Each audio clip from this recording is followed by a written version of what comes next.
Folks, here's Jumpin' Jeff Farmer. Jeff, a while back, what a match you had with Motley. Yep. Jumpin' Jeff Farmer. Now let's go to the podcast.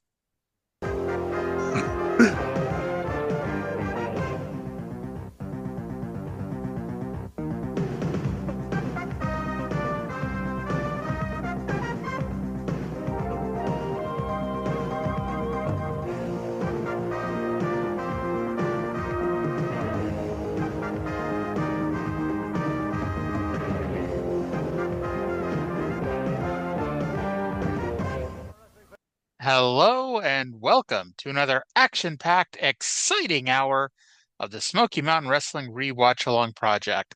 This is podcasting the way it used to be and the way you like it. This show is a production of the Something Else Podcasting Network, and it is episode number 074 of Smoky Mountain Wrestling from June 26th, 1993, take June 7th, 1993, at the Cumberland High School in Cumberland, Kentucky. My name is Arya, and joining me as always is the Nigel McGuinness to my Brian Danielson if he's cleared to wrestle. It's Trey. Trey, how you doing today? The Clem Digger Aria. What's so Damn, bad you about calling me digging a cunt. clams? Why is I, why why is clam digging a diminutive? I don't know. It really isn't, but the way Nigel says it, it just sounds awful. I'm sure I'm not the only person who Googled this because I'm like, okay, this has to be some kind of British slang as a put down to Danielson. No, no, it's literally he digs clams, and thus he is worthy of mockery. So we just watched Collision with the Nigel McGuinness go home promo for Grand Slam that well, we assume he's going to have a match with Brian Danielson. Honestly, the funniest thing possible would just be if Nigel came out and then just Brian didn't come out and they said he wasn't cleared and Nigel just dejectedly had to walk to the back. But don't do that. That's a terrible idea. Which, by the way, of course, happens yesterday as you're listening to this. Oh, I was thinking this was the Tuesday show. Yeah, okay. Nope. So that will have already happened. Yeah, it's all already happened. Yes. And I'm so sure it was great. I can't believe what happened. Can you believe the move that Nigel broke out last night? I just can't imagine such a thing. And the way Darby All In fell from the ceiling on top of John Moxley, like, I did. that was just insane. He's like a cat. I don't even know how he got up there. It's probably best not to ask how that shit kind of happens. Yeah. Um, I, mhm. I was. There's a Mark Maron bit where he talks about like cats and how people think cats are so much smarter than they are, and he says, no, like the most you're gonna get is if you have a certain kind of cat a few times in your life, you'll go, "How'd you get up there?" And we had a cat like that one time who was like the smartest cat I've ever seen. She was damn near human, and like she would get places that you can't fathom how she got there. One time she fell behind the stove and was probably there for like hours while we were out. Then I had to pull the fucking stove out. You know how heavy a fucking stove is. I do. Um, so a few years ago, probably like close to a decade at this point, my friend Lauren went to Disney with her family, and so she asked me to not so much cat sit, but to come once a day and feed the cats, make sure they have water, all Yeah. the fun stuff. So the first day I go there, and she has, I mean, it's not a huge apartment, but it's not a very small apartment. It was like 5 rooms. And I'm like, where the hell are these cats?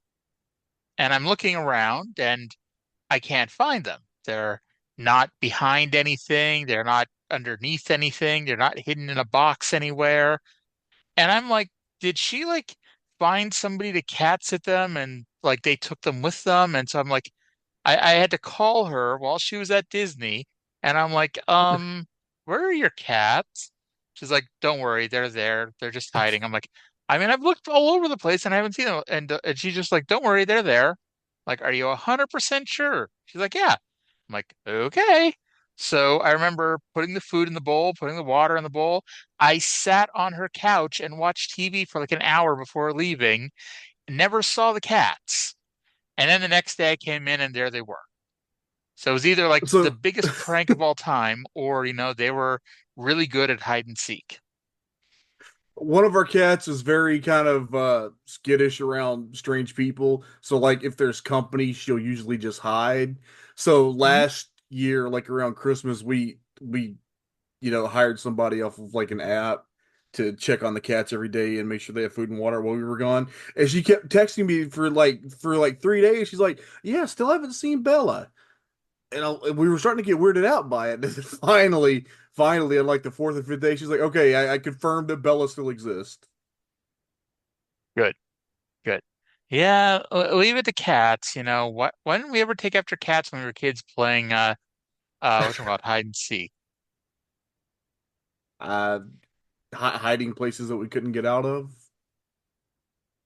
Or be able to like leap in the air like 20 times higher than our height?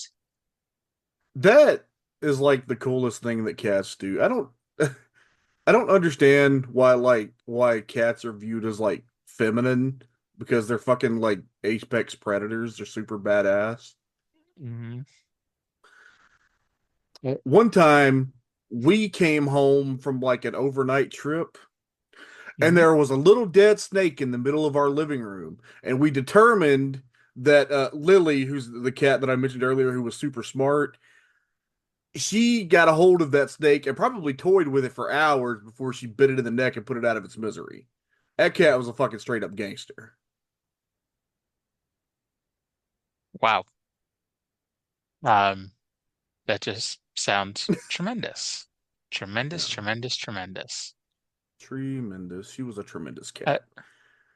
I gotta admit, while you were talking, I was flipping through the channels and saw an episode of Boy Meets World on, so I put on the channel, and it was the episode where Vader was wrestling Jake Roberts, I was and gonna ask, with Corey and as soon as you said Boy Meets World, I was gonna ask if it was the Vader episode. one of them, yes. It's the one where Topanga's at her Sweet 16 and Corey has to help uh Vader's son Frankie uh whatchamacallit, win his dad's love. And apparently you win your dad's love by giving him advice on how to beat Jake Roberts. So Frankie was played by Ethan Suplee, right? Yes. Yeah. I always thought that like I would want him to play me in a movie, but then he got all shredded and it doesn't work anymore. It worked better when he was fat Re- and goofy. Really, he got all shredded? Yeah, yeah. I'll be honest, outside of seeing him in American History X, I don't think I've ever seen him in anything other than Boy Meets World. Oh, I was a big fan of My Name Is Earl. Oh, I Yeah. legit don't think I ever watched a single episode of that. It's like it's a really good show. Speaking of really Oh, good shows, I wanted to bring up, have you seen the Dump Matsumoto series on Netflix? I have not. I do not subscribe to Netflix, although I guess, with the Mr. McMahon doc coming out yesterday, Yeah. probably should, or at least make sure my illegal streaming service has it on there. It's Hey. I don't have an active Netflix subscription either. I acquired it from that secret place where we get wrestling stuff. But yeah, Mhm. Queen of the Villains, a 5 part it's like a dramatization of Dump Matsumoto's life and career, who she was like one of the biggest heels in Japan in the 80s, had a famous feud. She probably had some famous food too. Had a famous feud with Chigusa Nagayo. I've only watched the first 2 episodes so far, but they are phenomenal. Except there's like some goofy shit that you have to look past, like where they admit that wrestling is a work, but then like twice so far they've done the "oh, but this match is a shoot" thing, and that's Oh fucking God. goofy. Sounds like well, actually it doesn't sound like Moolah's book, because Moolah just pretended it was all a shoot. Sounds like Dynamite Kid's book, who claimed all his WWF matches were works and his Japanese matches were shoots. But at least he had a reason for that.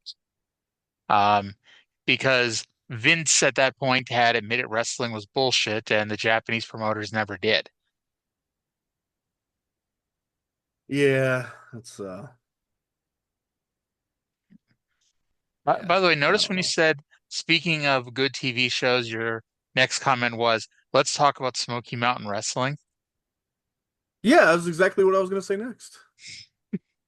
By the way, in case this is the first time you've ever listened to this show, I don't know what the hell's stopping you other than our 20-minute rant about, cats and clam digging and Jake Roberts on Boy Meets World and Matsumoto. But what we do here, it is really quite simple.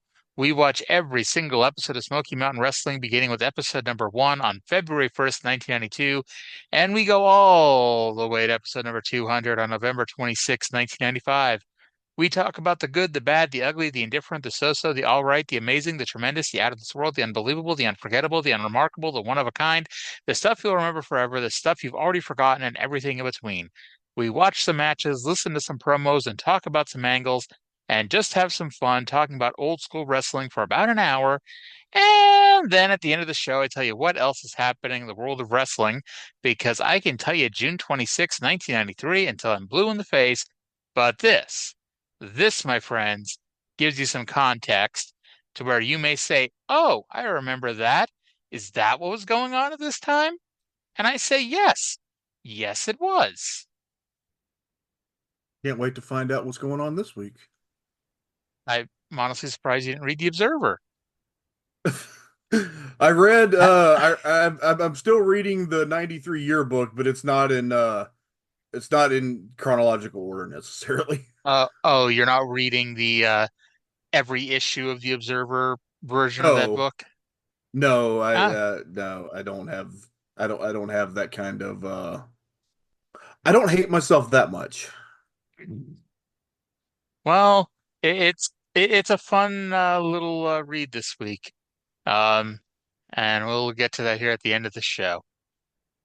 So let's go to the intro this week, Smoky Mountain Wrestling, with Bob Caudle and the doctor himself, Dr. Dutch Mantel. Welcome to another action-packed hour of Smoky Mountain Wrestling. Wrestling the way it used to be and the way you like it. I'm Bob Caudle along with my partner here now, Dr. Dirty Dutch Mantel. And we got a great hour in store for all you wrestling fans this week. In action right here, you're going to see Chris Candido, the Rock and Roll Express, the Heavenly Bodies, all of those and more. Tammy Fytch says that she signed a wrestler. We're going to try to find out today who it is. We're also going to find out the lineup for the Summer Blast 93, which is going to be coming to a city near you very soon. Dutch, what about Down and Dirty? Okay, I got a special interview on Down and Dirty today between White Lightning, Tim Horner, and Tracy Smothers. It's a very interesting interview. Stay tuned. All right, and for our television title match, we don't have a champion here this week. We don't have a champion then. Smoky Mountain, they didn't know what to do. Me, with my brilliant mind, I said, look, just draw two names out of the hat. Start it all over again. They said it's great. So I'm going to draw some names out of this hat. All the Smoky Mountain wrestlers are anxiously awaiting their name to be drawn. We got two new guys. It's a brand new tournament today. The first name, Bobby Blaze. Bobby Blaze will be challenging today. We'll have both guys challenging. We'll just throw his name away. And the next guy I will draw, I'll get a good one down here. Oh, Dirty White Boy. Dirty White Boy, Bobby Blaze today. Brand new tournament. Beat the champ right here. Smoky Mountain Wrestling. Stay tuned. All right, and fans, that's because, of course, we had an undefeated champion, Primetime Brian Lee, retire last week. Did you say that? I said that. Okay, fans, we're about ready. Let's go to the ring. All right, so this week on Smoky Mountain Wrestling, a whole bunch of people are wrestling and talking, plus Tammy Fytch, who was the young lady who was filed a sexual discrimination lawsuit against Smoky Mountain Wrestling, has allegedly signed a wrestler. We're going to find out, allegedly, who that is this week. Spoiler alert, Allegedly. we will not find that out. Um, Dutch's signs this week read, "Ladies, stop treating me like a sex object." See, I couldn't get the last word. I saw ladies stop treating me like a sex, and it was gone before I could read the last word. I don't know. I think And you know, maybe my brain just autofilled it. I don't know. I couldn't just go back and press pause or anything. That wouldn't Nah. be professional. Mm-mm. And then we're gonna get Horner and Tracy on Down and Dirty. I wrote it could be a fucking train wreck, but It actually is to some degree, but we'll talk about that later. We're going to find out all the locations of Summer Blast 93 coming to a city near you. We'll talk about that. And also today's TV title match, Bobby Blaze versus the Dirty White Boy. And oh boy, we'll talk about that too. In fact, it'd be kind of weird if we didn't talk about everything on this show. So why am I telling you we'll talk about that? Because, of course we will. So my Yeah. wife kind of picks up bits and pieces of things as she passes through the living room when I'm watching the stuff. And she is just so amused that there's actually a wrestler whose name is the Dirty White Boy. What are her thoughts on Dirty White Boy? You know, I haven't gone that deep into it. She'll just if she hears the name, she'll do a little chuckle and repeat "Dirty White Boy." That's as deep as we've gone into it, though. So, oh my God, this has to be close to 10 years ago at this point. Back in the day when I had roommates, one day one of them was watching Ring of Honor on uh Sinclair, and God, I think this was like 1 in the morning because it used to come on after Saturday Night Live here. So it's that time of night. And he's not even really much of a wrestling fan. For some reason, he was watching Ring of Honor. I don't know why. It doesn't matter. Anyway, Andy Ridge was on the show, and Andy Ridge's nickname was Right Leg Andy Ridge, and he found that to be the funniest thing he's ever heard in his life. I mean, that is pretty funny. Whatever happened to Right Leg Andy Ridge? I don't know. I don't know. I haven't heard his name in probably about 10 years at least. Like I didn't even like I don't even remember him still being around when they started on Sinclair, but I guess he was. I mean, it may have been more than 10 years ago, but either way, it was definitely Sinclair because we didn't have HD net, at least until it became Access. A Um, contemporary of such names as Grizzly Redwood and Shane Hagedorn. I was actually going to say, you never hear about Shane Hagedorn or Flip Gordon anymore, you know? I think Shane Hagedorn is the one that's writing a book on the history of Ring of Honor, which I've seen like they post some snippets of on Twitter, and it looks like it'll be pretty good. Flip Gordon, by the way, is regular in CMLL, so Oh, nice.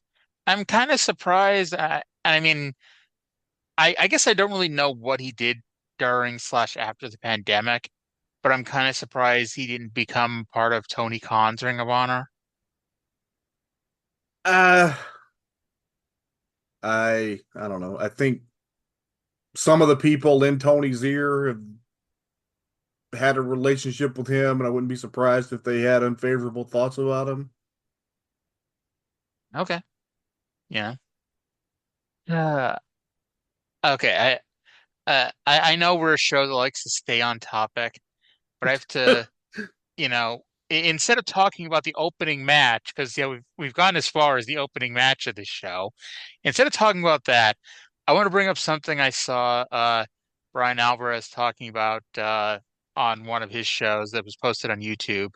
When do you think Ring of Honor went downhill? And he mentioned, I'm sorry, not Ring of Honor. When do you think AEW went downhill? And he mentioned a few things, and one of the things he mentioned was Brawl Out. And to me, Brawl Out wasn't when it started going downhill. To me, it was the entire lead up to Brawl Out, which was about the time that I lost a lot of my passion for AEW because like there was a few things, like all the stories you heard at the time, and it was like the why the hell isn't Tony doing something about this kind of thing? Because like it was like because if it's in the fucking newsletters and on the wrestling websites for weeks and weeks and weeks, it was going on much fucking longer than that, and Tony didn't do shit about it. And then I remember they did the first trios title tournament. And this is before you knew that Kyle O'Reilly was really fucking injured and was going to be out for a while. And it's like, okay, they're gonna do a Trios title tournament. It'll come down to the Elite and the Undisputed Era, and they'll have one hell of a fucking match in Chicago. And then, you know, the Undisputed Era weren't even in the tournament and wasn't even acknowledged. And then it came down to the fucking Elite and the Dark Order. And I get they tried to play it up with like, oh, it's the story with Hangman, and yada yada. It's like I'm sorry, like in my opinion, it's like the Dark Order should have been nowhere near the finals of that tournament. You could have come up with another way to get around to that story even later on with Hangman, and the Elite or whatever. But like, Cornette has always said for years, AEW All Friends Wrestling, the Dark Order being in the finals of that tournament when like they had all those amazing other trios in the company at the time, the Dark Order being in the finals was really when I was like, oh my God, this is really all friends wrestling. And they just, everyone tells Tony who they want to wrestle and they go from there. And whether or not it's true, like I don't know whether it's true or not. I'm not in the AEW booking meetings, but that's when it was like, oh my God, everything is fucking true. And and it's no offense to the Dark Order. I know it sounds like I'm ripping the Dark Order a lot, but that was when I was like, okay, there's something really fucking off with this shit now. I like the story of it being Hangman and the Dark Order in the finals. I, in my opinion, and I know this is a bad comparison because it's not going to be a perfect comparison. I get that. But to me, it's like when WWE did the 2016 brand split and they introduced the SmackDown tag team titles. And they had a lot of pretty good teams at the time. They had American Alpha, they had the Usos, I can't remember anybody else at the top, off the top of my head, but they had some good teams. And the winning team was Heath Slater and Rhino. And again, no offense to Heath Slater and Rhino, but like it was such a gimmick thing for that to be your first finalist and, in this case, first champion. Well, at least the Dark Order didn't win. Yes, I would have been much more upset right now if the Dark Order had won. So I'm not really particularly interested in the conversation about when did AEW go bad or whatever, but I do want to say I am frustrated with how the AEW Trios titles are booked because like Trios titles should be the easiest thing in the world to book. You already have a million fucking factions in this company. I don't even have a problem with that. Mhm. Yeah, But it's like fucking what watch how like Dragon Gate books their trios title and the way they have for years. You have all these factions and they have matches, and then the winners of the awesome six-man tag matches are the trios champions. It's not that fucking complicated. Like it doesn't like you should not book trios titles like a traditional tag team title. The trios division should be chaotic. Those titles should change hands fairly frequently. The trios titles should be the easiest to win and the hardest to keep. it literally took me a minute to remember who the AEW Trios champions were. And this despite the fact that they're doing a little bit of a story with it. Um, I honestly don't know why they split up the AEW and the ROH Trios titles. It's like there was no reason for that. And I remember, and this is the second time in a year that AEW has done this, where they've unified title belts and said they were unifying them and then split them up.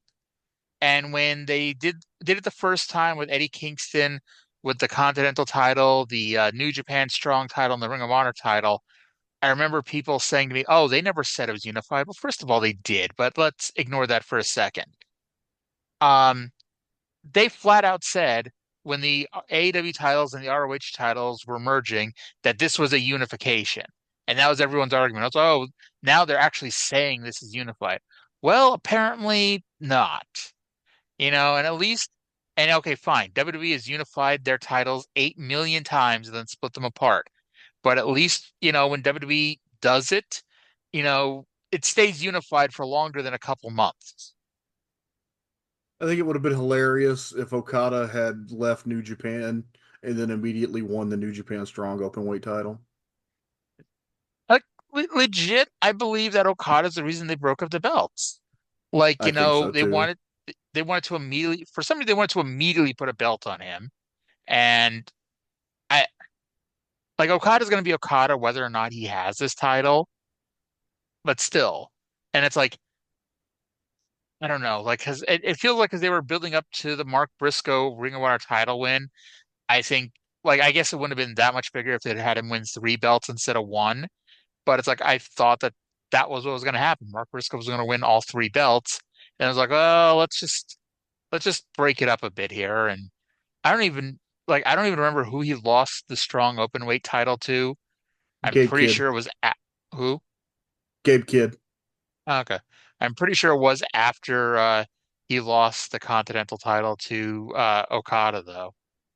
Yes. He lost the Continental title first, and then the ROH. No, wait. He lost the ROH.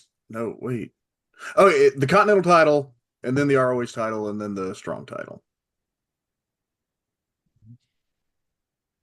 No, I'll be honest. Like when I was at Supercard of Honor when Mark Briscoe won the title. I until he actually won the title, it didn't feel like that big of a deal.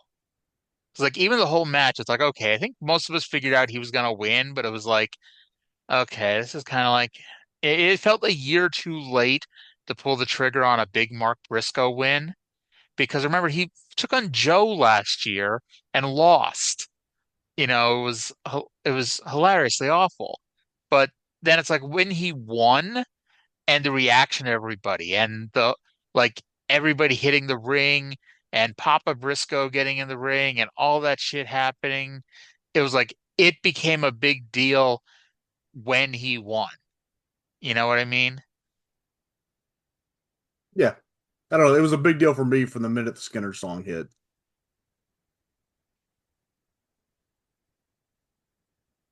I agree. I'll Dun, say that. dun. Okay. I'll go back to that. Okay. You know.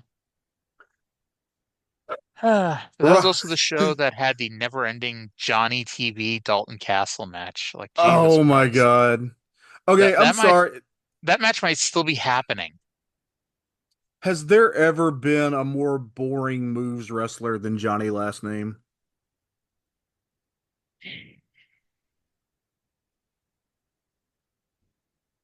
See, you're thinking and you're not coming up with anybody. The thing is, like, I'm also trying to half defend him, but all my defenses are, well, he wasn't boring, 5, 10 years ago, which isn't Oh, much of a defense. he was really cool 15 years ago, yeah. Yeah. It's like, and I always thought it was funny, like, when he came back to WWE in 2020 or 2019, whenever the hell it was, and like Dave Meltzer especially was really upset that that they weren't doing more with him. And it's like, what did you want him to do? Like, I thought him and the Miz being a team really was the best use of him at the time.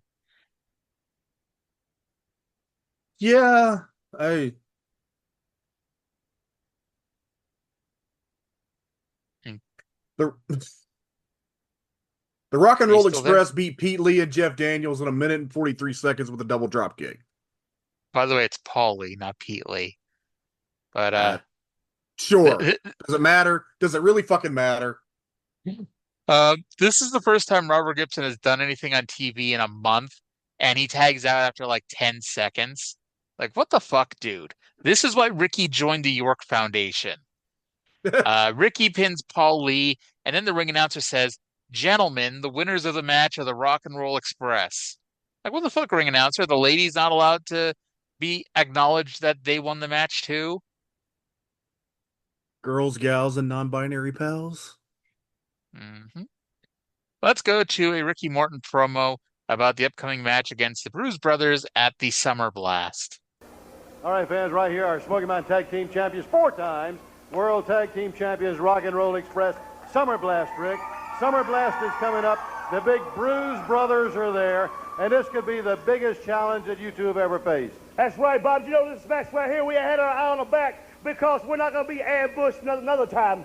But you know, what I'm proud about is Bullet Bob Armstrong's on his way back, and Jimmy Cornette's got all he can handle. But one thing about it, Bruise Brothers, everybody has a weakness. I don't care who you are. And we're going to find out what that weakness is, because it don't matter how big you are. When you're in that ring on your back, you're no tall on that right there. And when that double drop kick hits you, that's 442 pounds, brother, coming at you live. And I'm telling you, Bruise Brothers, you might have got us one time. You slicked us once, shame on you. Slicked us twice, shame on us. Rock and Roll Express fans, they're ready. And Summer Blast is going to be coming to a city near you soon. We're going to be back. We'll have more right after this. All right. So Ricky Morton cuts a promo about the Rock and Roll Express versus the Bruise Brothers, and also plugs Bullet Bob coming back. And then Caudle says that Summer Blast is coming to a city near me. I can't wait.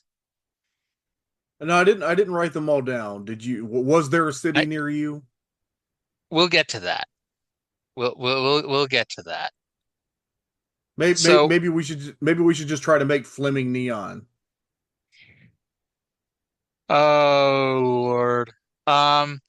So up next, and this, I'll tell you what, this is going to go in with the storyline of the poor guy being disrespected, because 11 minutes into the show, we're finally informed of a shocking incident from last weekend during a bounty match in Johnson City, Tennessee, between Tracy Smothers and Kevin Sullivan.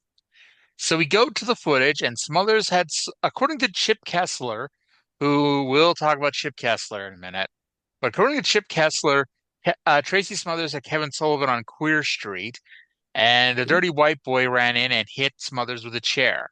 Smothers still won, and then got his ass kicked until Primetime Brian Lee ran in and got his ass kicked until Tracy Smothers got up and saved him. Then the Linear Beat the Champ TV title holder helped Tracy up and sat him on a chair before taking his head off with a clothesline. These guys were friends. Primetime Brian Lee drops multiple top rope knees on the Smoky Mountain champion. These fans can't believe what they're seeing, which is why so many of them are cheering, which I thought was kind of funny that you always think, oh, the fans didn't cheer the heels until the Attitude Era or the NWO or whatever. It's like, nope, 1993, many years before either the NWO or the Attitude Era, the fans cheered the heel turn here. Yeah. I don't know. I mean, you knew it was coming, and it came. Oh yeah, like I Came knew it was all over coming. the place. Yeah, I knew it was coming, but I was like, I thought last week was like the first part of a bit of a longer thing. I didn't realize it was like last week he got disrespected, and this week he turned heel. See, I thought that the thing that happens next week would have happened first. Like before he did the physical angle to turn heel. See, I thought, yeah, I thought the thing next week would have been when he turned heel. Yeah, yeah. And I just thought it was wacky too that he runs in for the save and gets his ass kicked and needs to be saved. Like, I get that plays into like him then turning on Tracy, but still. You think people would learn to stop trying to save Tracy Smothers? It doesn't go well for anybody. It really doesn't. And I'll be honest, well, we'll get to next week. But for now, let's talk about this week and go to a promo with Chip Kessler, who is outside Primetime Brian Lee's dressing room. This is Chip Kessler. We're backstage at Freedom Hall Civic Center and wondering what's going on between Primetime Brian Lee and Tracy Smothers. Let's see if we can get some answers from Brian Lee as far as what just took place out in the ring here tonight at Freedom Hall Civic Center. Brian Lee, Primetime Brian Lee. What? What happened between you and Tracy Smothers out there tonight? I'll tell you, I'm tired of being a big man living in a little man's shadow, little man. I guess that's all we're going to get tonight from Brian Lee here in Johnson City. Okay. So I thought that was fine. It was a quick 2 sentences and, whatever. I want to talk about Chip Kessler. First of all, he's a Okay, First of all, he's a I have a grown-ass question. man named Chip. Sure. Was that the same guy who was doing commentary over the clip? Yes. Okay, I spent the whole segment wondering who the fuck that guy was. I've never seen him before. Oh, you will, because the Smoky Mountain announce team changes a few times. Spoiler alert. Oh Dutch dear. leaves in or around February, and then it becomes Bob Caudle and I think Les Thatcher. And then Caudle leaves around the time the gangsters are really picking up, and he's replaced by Jim Ross. And then Jim Ross gets hired by the WWE, goes back to WWE, and is replaced by Chip Kessler for like the last Oh, 6 months of Smoky Mountain. that sounds like the biggest downgrade of all time. It is. And I'll be honest, like Chip Kessler's face and Chip Kessler's voice do not match.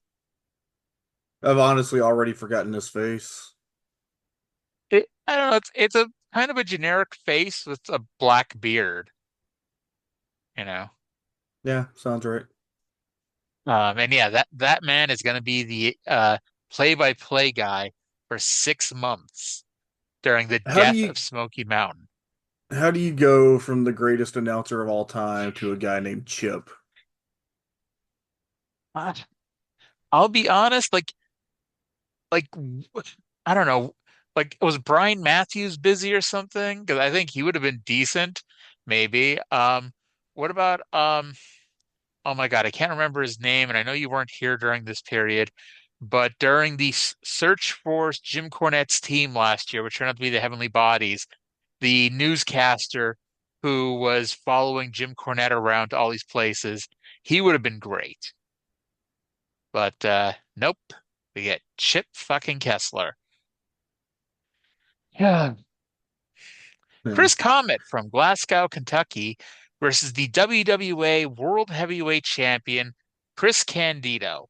May the best Chris win. And Candido, being the fighting champion that he is, put the World Heavyweight Championship on the line for this match. Um, Now, Dr. Dutch did explain what the WWA is and how President Dennis Coralluzzo is upset about Smoky Mountain not recognizing the WWA World Heavyweight Championship.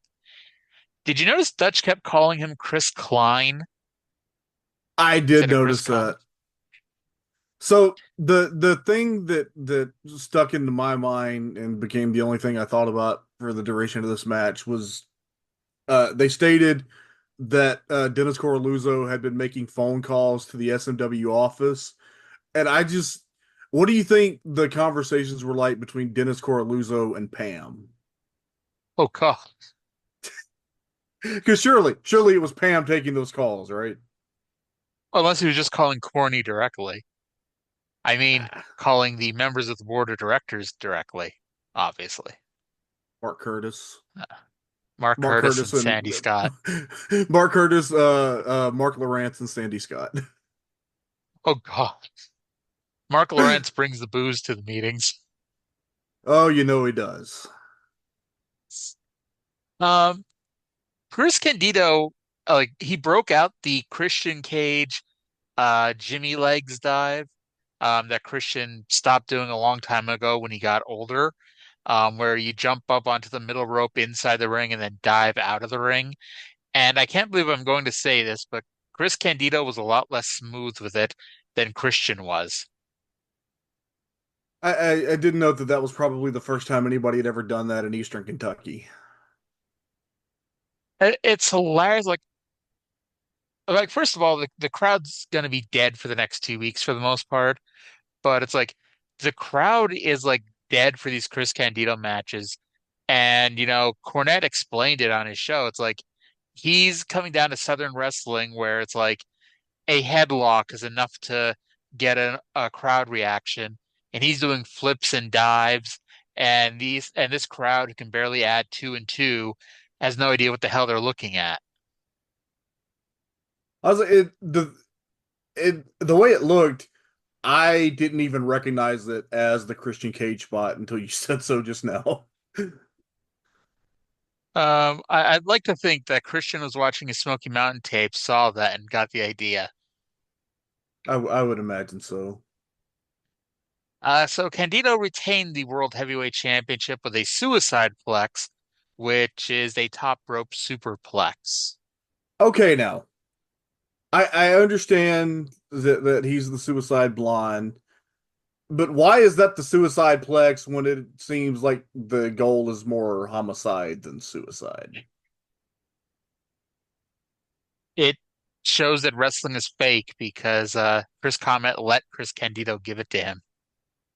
By the way, you're the TNA expert. Did they ever have homicide wrestle suicide? They did actually. Um, Fantastic. like because um Suicide was the X Division champion. Homicide had Money in the Bank for the X Division title, and he cashed in on Suicide. And then they were supposed to have a match on that infamously bad Victory Road 2009 show, but they took the match off because they wanted the story of the show to be how the main event Mafia won all the titles, and it'd be watered down if you had a good match. I mean, a match with a champion that wasn't in the main event Mafia in it. Trying to remember, Oh, was that that wasn't the Sting and Jeff Hardy one, was it? no, that was Kurt Angle and Mick Foley as the main event, which w in 2009, that was probably the best match, and it was a wrestling match, quote unquote. It was the Jenna Maraska Sharmell show. Um, it also had Samoa Joe versus Sting, which doesn't sound terrible because they had a really good match that one year at Bound for Glory, except they fucked up the finish something fierce. Um, we talked about this a few weeks ago. It had the Booker T Scott Steiner beer money match where Earl Hebner Oh, outran James Storm. Um, and a few other things that were just like the only thing. exceptionally awful. Oh, AJ Styles versus Kevin Nash was on that show. Oh yeah, okay. See, I have a vague recollection of Kurt Angle wrestling Mick Foley.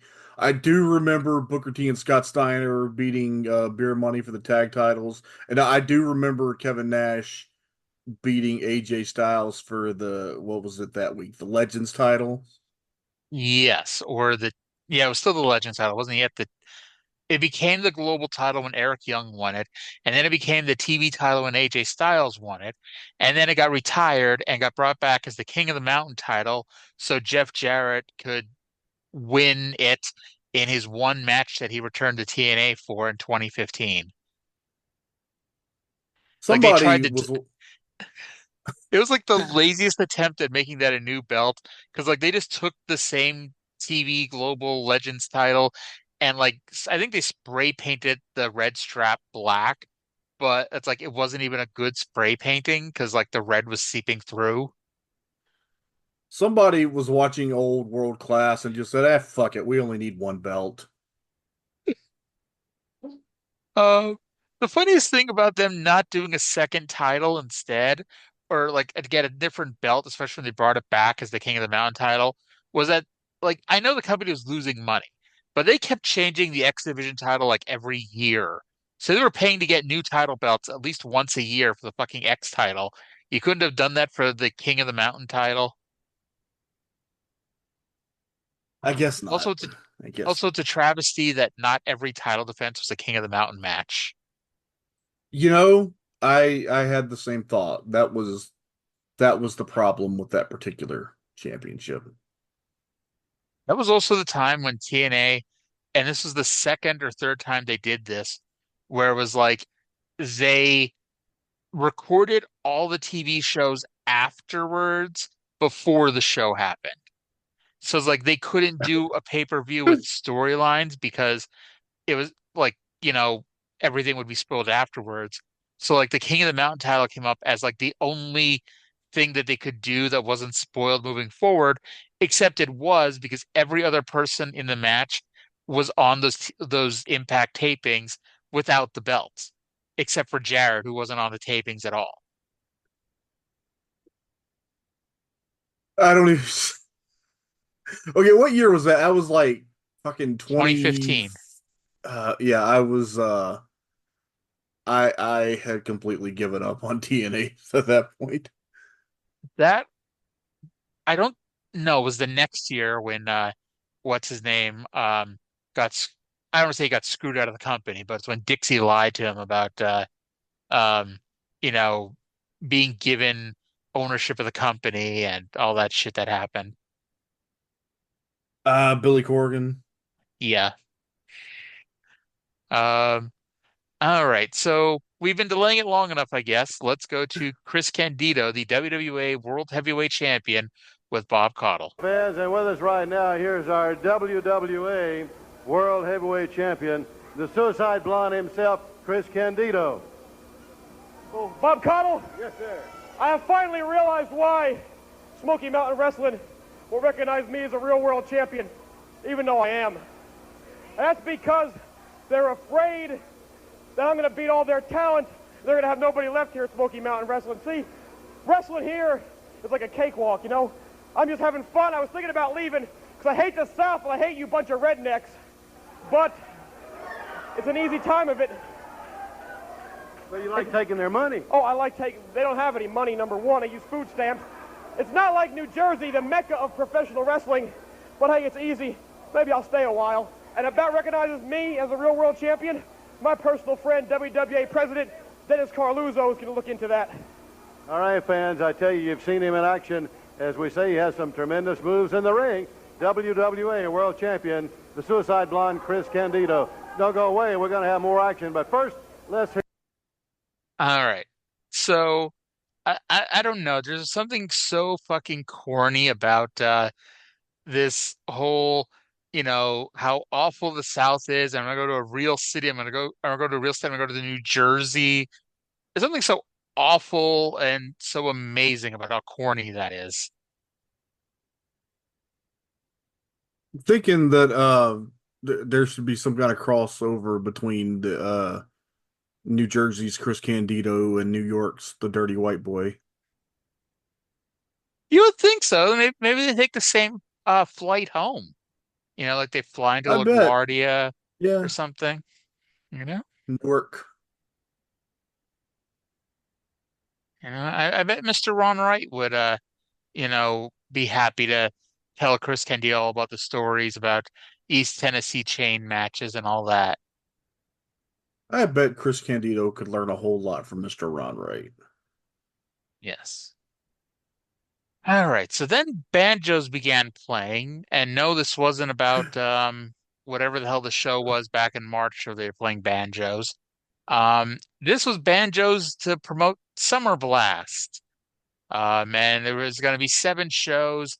And I didn't look up the results, but I'm pretty certain they do the exact same card on every single show. Um, it's July 8th in Hazard, Kentucky, July 9th in Fleming, Neon, Kentucky, July 10th in Beckley, West Virginia, July 15th in Everett, Kentucky, July 16th in Knoxville, the 17th in Johnson City, and the 18th in Williamsburg, Kentucky. The main event, and this is, we'll get to this a little bit later, but the main event is the Heavenly Bodies and Jim Cornette versus Scott, Steve, and Bullet Bob Armstrong, which is how they announced that Bullet Bob Armstrong was not just coming back to be in Scott and Steve's corner, but is coming back to wrestle Jim Cornette. Um, Rock and Roll Express versus the Bruise Brothers, no DQ. Tracy Smothers versus the Bounty Hunter with Tammy Fytch. So at least they didn't spoil one thing. And Tim Horner versus Chris Candido. Plus, on the 16th and the 17th in Knoxville and Johnson City, Wayne Kanamura is back to get murdered by Kevin Sullivan again. Why do they Except hate that this man? except that he's not and those matches do not happen. Sorry, Aw, spoiler. I'm sad. What does Sullivan even wrestle on the shows? I don't know. I didn't look that far into it. I just double checked Yukihiro Kitamura's cage match to make sure that the one TV match was in fact his only Smoky Mountain appearance. Now, funnily enough, I was just watching Eastern Championship Wrestling from more or less the same weeks for the Oh My God cast, and they have started promotion for the September ECW Arena show, and the little bumpers that they showed declared that ECW was negotiating with the Japanese Wing promotion to bring their top stars to the arena. So I doubt Uh, those things have anything at all to do with each other, but it was an amusing coincidence. I did look up. Kevin Sullivan did not wrestle on those shows either. Let me see here. Cage Match does not have record of him wrestling at all that week. In fact, according to Cage Match, and obviously they don't have everything, they have a lot of shit. They have actually most shit, I think. But according to Cage Match, he doesn't wrestle between June 19th and August 13th. So maybe he was injured. Maybe he wasn't able to get out of Japan. Well, I mean, I'd say that except the June 19th match was the Johnson City match against Tracy Smothers that we talked about a few minutes ago. June 19th was a Uh, week ago, though. yes, it was. Yes, it was. That was the day of the Um, Super Summer Sizzler Spectacular. Indeed, it was with the Texas Chainsaw Match Massacre. The Texas Chain Match Massacre, yes. Now they say that Summer Blast is coming to a city near me, so I thought it'd be interesting to look up how far away these cities are from me. And then I thought, hey, it would be fun if we turn this into a little bit of a game. And honestly, I think this might be a little too easy. It's like I probably could have guessed at least one of these without looking up the answers. But out of the seven cities that Summer Blast is going to, and if you'd like, I can repeat them for you. What city do you think is closest to me? And I live in Southeast Massachusetts. Uh, Beckley, West Virginia. Beckley, West Virginia is the right answer at 745 miles away from me. You Now, can make that. which city do you think is the furthest away from me? Uh, Let me think. You want me to list the cities again? Not, yeah. List of cities. Okay, it's Hazard, Kentucky, Fleming, Neon, Kentucky, Beckley, West Virginia, which we know it's not it, Everts, Kentucky, Knoxville, Tennessee, Johnson City, Tennessee, and Williamsburg, Kentucky. I am gonna say Knoxville. No, Knoxville is actually in second place at 925 miles away. But the winner of the city that's the furthest away from me during the Summer Blast Tour is Williamsburg, Kentucky at 993 miles. I have two problems. The first one is that I always mix up Johnson City with Jackson, Tennessee, and they are on completely like opposite. Like Johnson City is like way eastern Kentucky, and Jackson is like between Memphis and Nashville. So it's just the names that screw me up. And the other one is that I don't know where any of those small towns in Kentucky are. Johnson City, by the way, is the second closest at 849 miles. And then the city, well, actually, a few of these I never heard of, but Fleming Neon, the city that I definitely never heard of before, was in third place at 874. But By the needless to way, say, they're not exactly coming to a city near me anyway. Damn that Cornet for lying to me. as I mentioned to you when we were messaging during Collision, I have determined that Fleming Neon is the color of Ty Valkyrie's hair. Yeah. Oh God. Um, that is a good name for it. I I will say, and I said this to you, and I said it on Twitter. That segment with Willow, Taya, and Deanna, I am definitely down with the thickness. Oh, hair was I'd be the meat in that sandwich. With all due respect, I would take you off of that sandwich. You'd be the You pickle know, on the McDonald's cheeseburger. I'd just flick you away. I think there's enough for us to share. I I love you, but if that was to happen, we'd have to be in different rooms. That'd be a hell of a podcast, wouldn't Oh my God. You would want us? Yes. it? Let's record the show while we are doing adult things with Taya Valkyrie, Deanna Purrazzo, and Willow Nightingale. Look, if I was doing adult things with any of those, I would want the world to know it.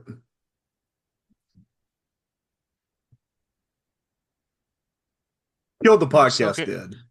We're so getting canceled in 5 years. Oh, well, you know what? That's good because if we can get canceled in 5 years, that will have meant that we have significantly improved our situation from what it is now, enough to get canceled again. And like we'll be done pretty much everything because Smoky Mountain's only got a little over 2 years left. World Class, I mean, World Class goes till 89, but it's like, I'm sorry. I think, I guess, I don't know. We'll figure that out. But like, I want to say we'll quit before Fritz has a heart attack, but that just seems like a fun thing to talk about.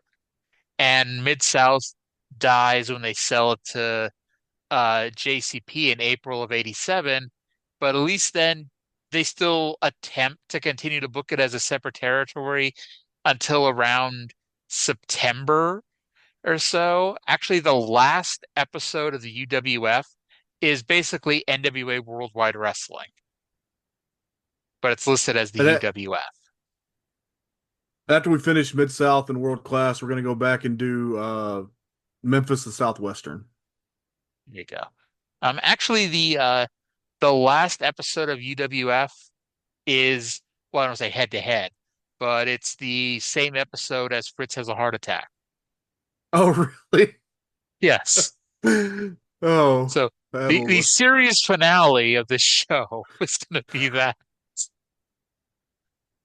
In only phenomenal. 4 years. Good What Lord. do Like, you? like we talk about how AEW has dropped. Like in 4 years, Mid-South hits the highest peak they ever will, and then they go national, and then they fail thanks to the economy. Then they go out of business, get sold to Jim Crockett, and Jim Crockett fucks it up, or Dusty fucks it up, whoever you want to blame on that one. And then World Class crashes and burns along with them. See, I thought that And you were gonna say I thought that you were gonna say that that's gonna be nothing compared to how far this podcast falls in 4 years. I would like to think that we'll do a little bit better than that. See, at least, see, like, if we never reach a peak, then we can't fall. If we just stay where we are for the next 4 years, then technically we've done better because we never fell. If our numbers ever go down, I'll fake a heart attack. I'll be right along with you. And by that point, Mark Lawrence is going to be the play-by-play guy because Oh God.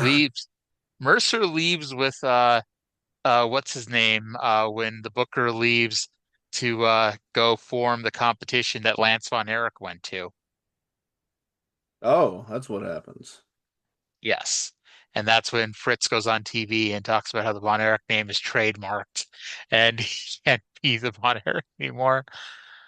I Well, know that hope doesn't, I know that's not the death of World Class, but I think Fritz going on TV talking about how the Von Erich name is trademarked, that is whatever is left of the company, that's the final death knell.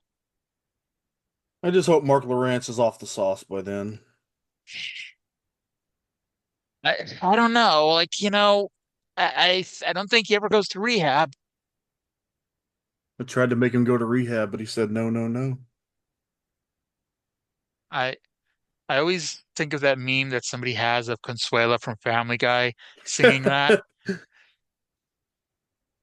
That's just Oh funny. Lord. Yes. By the way, it's not like this is a bad episode of Smoky Mountain. Like, if you're listening to this, you might think we think this show sucks, but it's like it doesn't. It does, Uh, I don't know what's wrong with us tonight. We're just in one of those moods.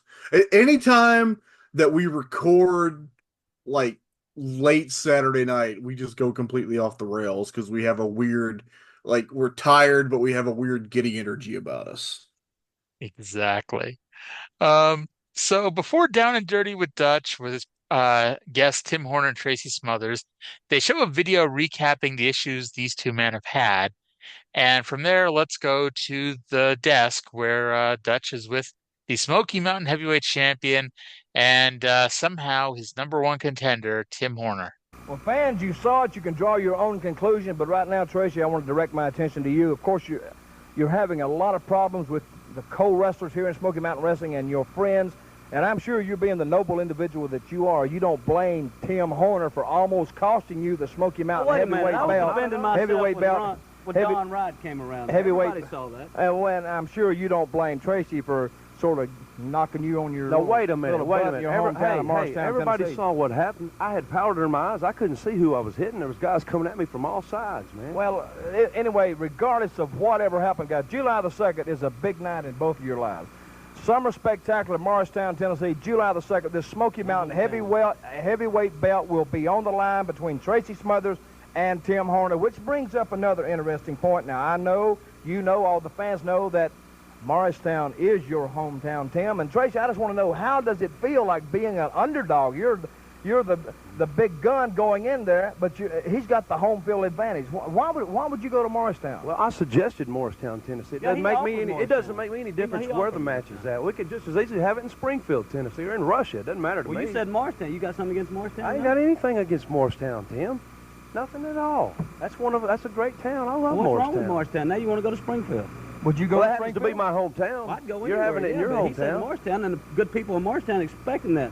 Besides, that's the first place that you not clean my clock in Morristown. It's only proper we go back there. Oh, and I guess you didn't get the title held up by waving the dadgum flag Hey, in Johnson City either. Did you intentionally wave that flag? Did you intentionally wave that flag? I wouldn't have had Answer my question. Did you intentionally wave that flag? No, I didn't. If you'd have told me he was crawling around, I wouldn't have had to. That's right. Well, I didn't intentionally hit you in Morristown either. I had powder in my eye. Oh, come on, Tracy. My gosh. Okay, fans, that's what we got going. What do you think? July. That doesn't make me any. Let's wrap this up. July the 2nd, Morristown, Tennessee. We'll be back. We'll be back in 2 minutes. Okay, so I I like this.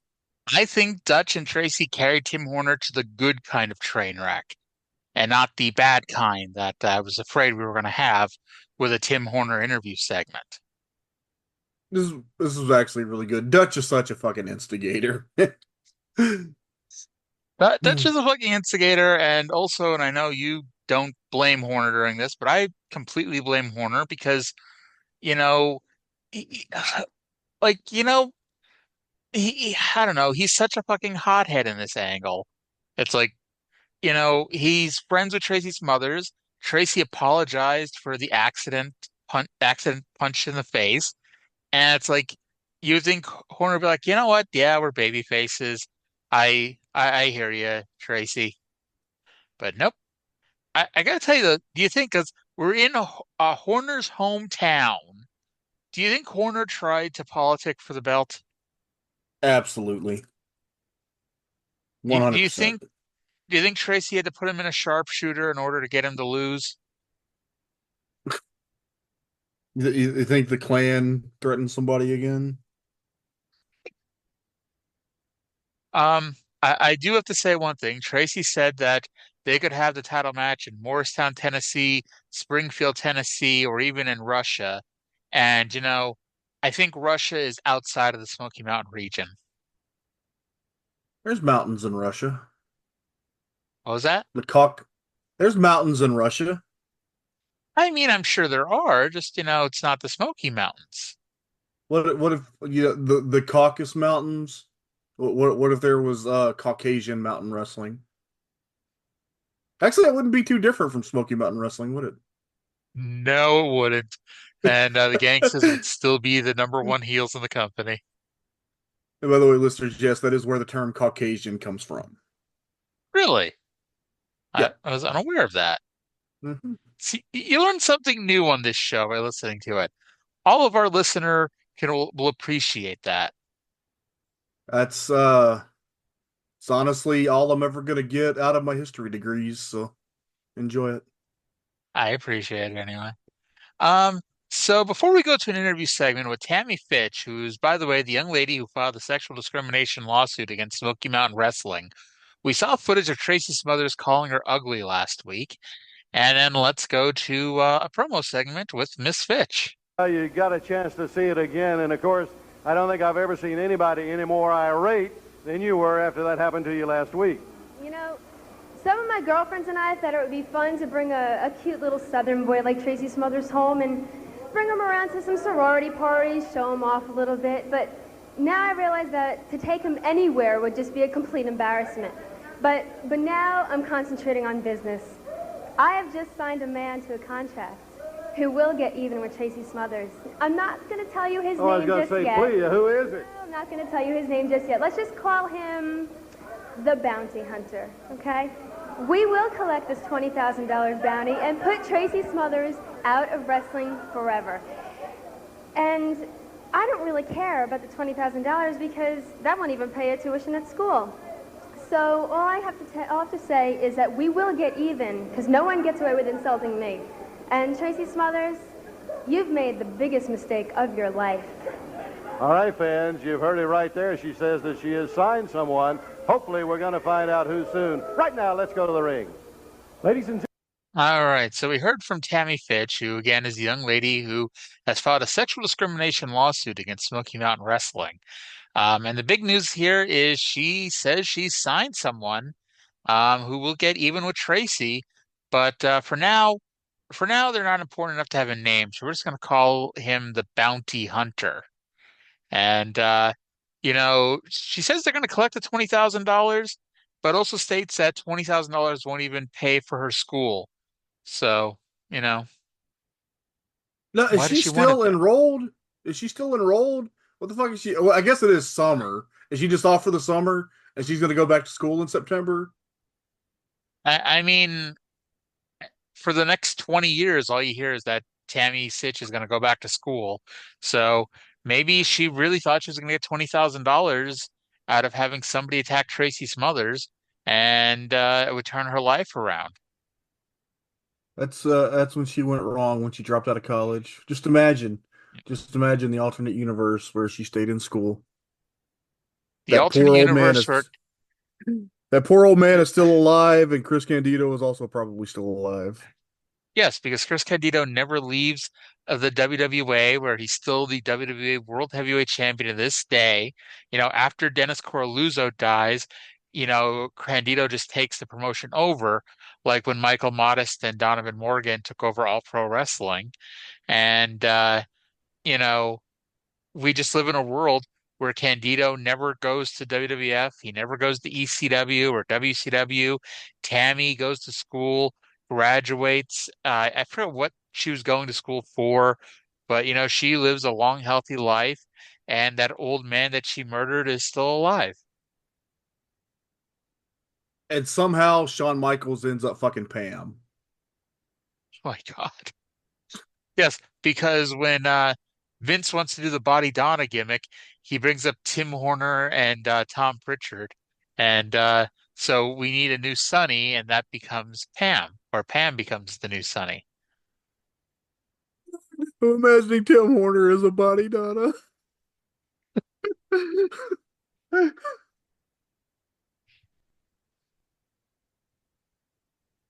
I mean, maybe we're being unfair to Pam. Maybe Pam would have been a great promo and a great heel, but you know, we'll never know. We'll never Um, know. Oh, maybe because if Candido never goes to Smoky Mountain, then Tim Horner doesn't get pushed further down the card. And if Tim Horner doesn't get pushed further down the card, maybe he doesn't get an attitude and fucks with everybody in the locker room and eventually lead to him being fired from the company. And thus, he sticks around, is on good terms with Cornette into 95 when, and that's how he takes over as Skip. It, And Vince is like, God damn, pal, I need a girl to manage my Skip. And do you have anyone down there, pal? And he's like, I got this girl who threw t-shirts out into the crowd and knocked over a light stand. God damn it, Vince, you love her. Her name's Pam. God damn, I don't know about the name Pam. Let's call her Sunny. Like, God damn, that sounds great. I think you would have demanded a fax machine from Vince too. I think Vince would have taken his fax machine to sell it, to pay for whatchamacallit, to pay for the water coolers at Titan Towers. Oh yeah. That was around that time, wasn't it? Yep. So Robbie Eagle and Larry Santo versus the Heavenly Bodies with Jim Cornette. Caudle theorizes that Cornette's head is so big that if he went to haberdashery, he couldn't find a hat big enough to fit his head. And this is when I noted that that commercial earlier was a real anticlimactic way to announce the first Bullet Bob Jim Cornette match. And then I said, well, the first 7 Bullet Bob Jim Cornette matches, because they're going to wrestle on every match on Summer Blast. And then Del Rey pinned Eagle with a top rope leg drop, which I've renamed the Mustache Ride. Wasn't there? Oh, I was trying to think. Wasn't there somebody who did a move called the Mustache Ride, and then I remembered who it was? Who was it? It was the Dick Flip guy, wasn't it? Oh, I did not. I'll be honest, I tended to avoid Dick Flip guy as much as possible, so I did Understandable. not know that. It So sounds you perfectly notice understandable, though. it's interesting that Jim Cornette has his tag team, the Heavenly Bodies, and they're guys who do really cool shit. And then the job guys that they're booked against are always the ones who can bump and sell the best. Funny how that works. Go figure, right? It's a fun little squash match. Yes. And let's go to a Jim Cornette promo with every single person he manages. Here we are with Jim Cornette, the Heavenly Bodies, the Bruise Brothers. We're going to be talking. Wait a minute. We're going to talk to you in just a moment. But first, we got a word. We got a word from Bullet Bob Armstrong. I want you to see and I want you to hear this from the Bullet. Fans, watch it right here. Fine.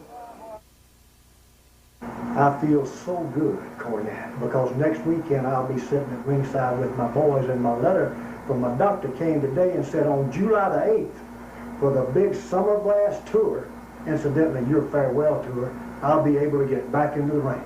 Hallelujah. I feel so good.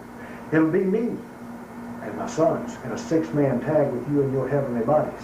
But when this match is over, your Heavenly Bodies may not be headed that way. They may be going the other way. But one thing's be sure, Cornette, Armstrong's army is on the move. We're digging in, brother, and coming straight for you, and I'd crawl through a mile of barbed wire just to have 30 seconds with you, and my sons feel the same way. So Summer Blast, get ready. If you make it past this weekend, brother, you're in for a heck of a ride, and I intend to be the man to give it to you. All right, Jim. Bullet Bob next week. He's going to be right back here at Smoky Mountain Wrestling. Let me just say one thing right now. I've got a present for Bullet Bob Armstrong. I'm going to get him a big industrial strength bottle of Geritol that maybe will get that old 85-year-old heart started one more time so he can come to the ring and he can have a war. Armstrong's army, brother. Well, I got news for you. By the time we get finished with Armstrong's army, they ain't going to look like General Patton's men. They're going to look like Jerry's kids. And I'm going to tell you something else. You see this beef right back here? Oh, yeah. Oh, yeah. I've talked about twin sons of different mothers, but in this case, they're twin sons of the same mother, and she died when she gave birth to them because it was just that rough. They were 32 pounds apiece when they were born. They're 310 now. They're 6 feet 8. They're mean and evil. They will take a living thing and they'll bite its neck and they'll spit that flesh out. Oh, yeah. And Rock and Roll Express, that's what you've got in your future, brother. The Bruise Brothers, the most intimidating, physically dominating tag team on the face of the planet, and they're under contract to me. They don't care about the tag team belts. All they want is to win them, bring them to me, and get paid. And they're going to get paid real well, and they're going to go back, and they're going to buy them a little mansion up there in Sturgis, South Dakota, where they come from. And then, Armstrong, boys, the Heavenly Bodies are in your future. Because you want a war, You talk about Armstrong's Army? Well, just like we got the big Sherman tanks, we got the secret agents because they do their best work undercover, if you know what I'm saying. And Armstrong's, for as many times as the Bruise Brothers can pound you, the bodies can outsmart you. For as many times as the Bruise Brothers can break you in half, the heavenly bodies, well, they can turn around and they can tie you in knots because they're wrestlers. So Armstrongs, you got that to look forward to. And Bullet Bob, I swear to you, what's been hurt before can be hurt again. You're not going to get your hands on me. You will not last to get back in a wrestling ring. Armstrong's Army is going to go down to defeat at the hands of my men. And brother, one more thing. Killer Kyle's going to take that $20,000 off of Tracy Smothers' head. I'm going to have a check coming from Ron Wright, and just in case Bob Armstrong gets antsy, the big man here is always watching my back, brother. I got a lot of beef here, and I'm going to make use of it. All right, fans. Jim Cornette. We'll be back right after. All right, Trey, I got a serious question for you here. Okay. And for once, I actually am asking a serious question. This promo segment went 3 minutes and 54 seconds. How long did it take for you to realize that Killer Kyle was standing there? A while.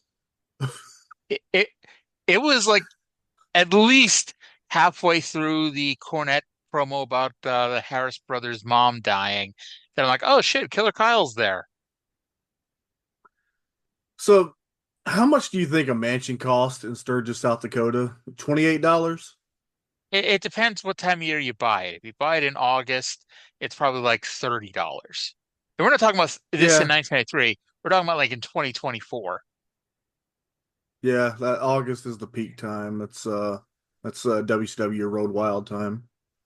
I mean, that's why it was so popular, I imagine, at the time, was because, hey, they knew that Hulk Hogan was coming with Jay Leno and the Giant and a bunch of black guys that they could shout racist things at.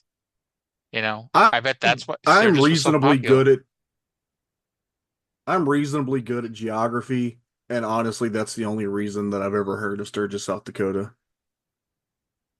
I mean, I'm sure if, like you're into that kind of stuff, if you're into motorcycles and stuff, you know, Sturgis is a big fucking deal. Admittedly, I was 11 years old for the first Hog Wild show, so it's like I was not the audience for a motorcycle rally. I was the audience for a cool backdrop for a wrestling show at a motorcycle rally, but that's about it. I bet that's not the only rally most of those guys have ever been to. I bet when the wrestling show ended, there was a different type of rally, possibly in the same arena or the same area. You think they kept their hoods in the under the motorcycle seat or in the saddlebags? Oh, I can't imagine why they wouldn't. Yeah, it makes perfect sense. Um, now that we're also gonna get murdered by the people in Sturgis. Let's see, So we've pissed off the Klan, motorcycle enthusiast, Tim Horner, Eastern Kentucky. Who else can we alienate?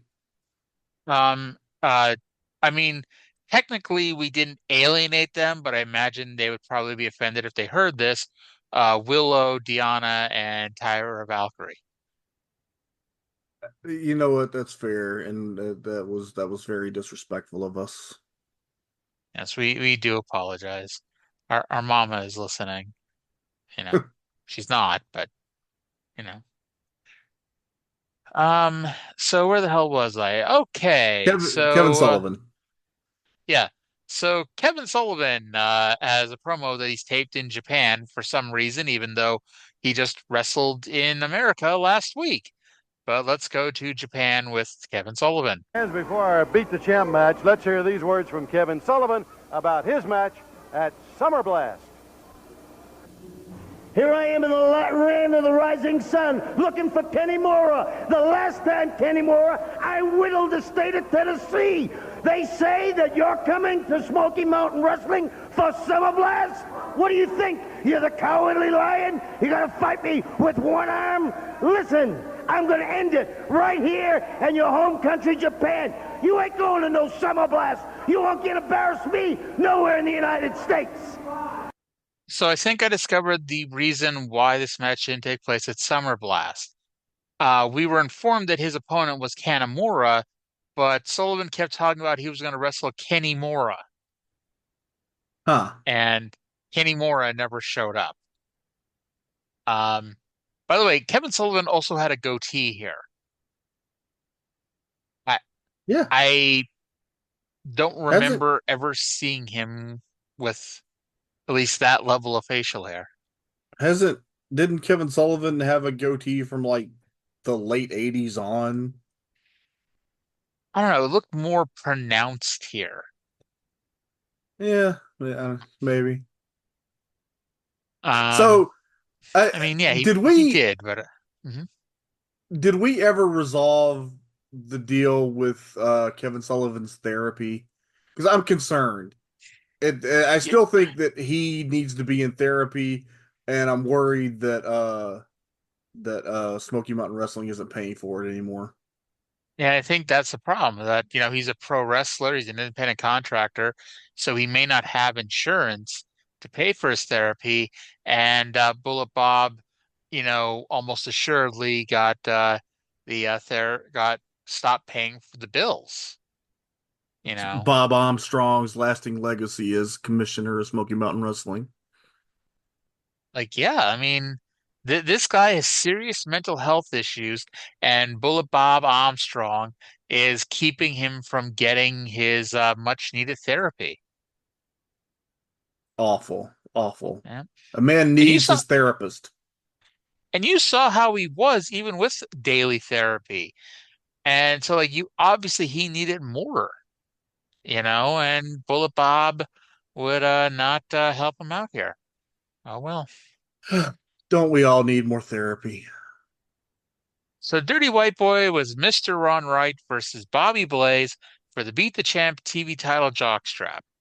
Um, Blaze started with a good wrestling move, which most people would just refer to as an arm drag. But I will say this. We've been watching wrestling forever, decades and decades. And I think you knew who was winning ahead of time because I think we talked about it to some degree a few weeks ago. If this wasn't spoiled for you, how quickly would you have realized Bobby Blaze was winning just based on Dutch's commentary? The second time that Dirty White Boy had him beat and pulled him up, maybe. Mm. See, to me, like, and this is one of those things that, like, I always I hate about commentary sometimes. Is like when commentators don't tell you what's gonna happen, but they tell you what's gonna happen. Like, I was watching the Eddie Guerrero Brock Lesnar match from No Way Out when Eddie won the title, when most people with a brain would have not believed Eddie was ever going to win the fucking title. But if you watch the match and listen to Michael Cole and Taz, they were pushing it too hard that Eddie wasn't going to win. And that's what was happening here, where Dutch just kept going on and on about how, nobody wants to watch non-competitive matches, how we all know that Dirty White Boy is going to win, and the fans aren't reacting because they know Blaze is going to lose here. And it's like, okay, I think this is one of those times where Corny could have re-recorded some commentary, and I know that they didn't do that, but if they were, this is one of those times where they could have. Um, Yeah, I don't know. I didn't really register it enough to have a problem with it, I guess. I was kind of I like the way that the match was executed in a way. Like overall I think it's good. It's just I have some questions about what they were trying to accomplish. I Like so liked it. I liked it until the post-match angle, and yeah. so Yeah, so it might, I think we're gonna say the same thing about that. But so I might as well just say it here. So White Boy, like you said, hit several big moves, but kept picking Blaze up at two. And I wrote, shouldn't Mr. Wright be pissed because that money would help him pay for his medications? But the finish saw White Boy miss a middle rope headbutt, and Blaze, I don't even say he rolled over. Blaze moved on top of Dirty White Boy for the No. pin. White Boy kicked out a 3.1. Okay, and Dirty White Boy went for the diving headbutt. Bobby Blaze sat up long enough to avoid it and then fell back over and pinned him. And this was like, and I wrote Dirty, if this was a valid pinfall, Dirty White Boy kicked out at 3.001. Yes. Now, as far as how to execute an upset, I thought this was brilliant. Now, what happened next was that the Dirty White Boy proceeded to fucking destroy Bobby Blaze, beat his ass. He tore up the check and stuffed it in his mouth. This was a textbook example of giving someone a win without putting them over. And it's a bad thing if the goal was to put over Bobby Blaze. If that wasn't the goal, maybe this is better. I don't know. Hulk Hogan lost to Billy Kidman in this segment. Yes. Other than that arm drag, and actually he did 2 arm drags at the beginning, but other than that, Bobby Blaze got in 0 offense. This was a Dirty White Boy squash match, and Blaze did nothing until he sat up and fell back onto Dirty White Boy for 3 seconds. And it's like, okay, it's like you have the gimmick where it's like you have a fluke champion who now has to prove his worth and now has to prove that it's not just a fluke. And so he comes back and he's going to win some matches as TV champion. And so even when he loses it, it's like, okay, he got something out of this. Unfortunately, like you said, it was the post-match angle where White Boy just beat the ever-loving piss out of him, and Blaze didn't get any, he didn't even throw a punch. He did not go to the Ricky Steamboat school of selling where you have to get in something, just to let the fans know you're alive. And then nobody runs out to help Bobby Blaze. Like it just doesn't end. They just go to commercial. And poor Bobby Blaze. He got nothing out of this. Nothing. And again, he didn't even get $1,000. This man is going to be the Smoky Mountain champion in about 1.5 years. Oh, Jesus. Yeah.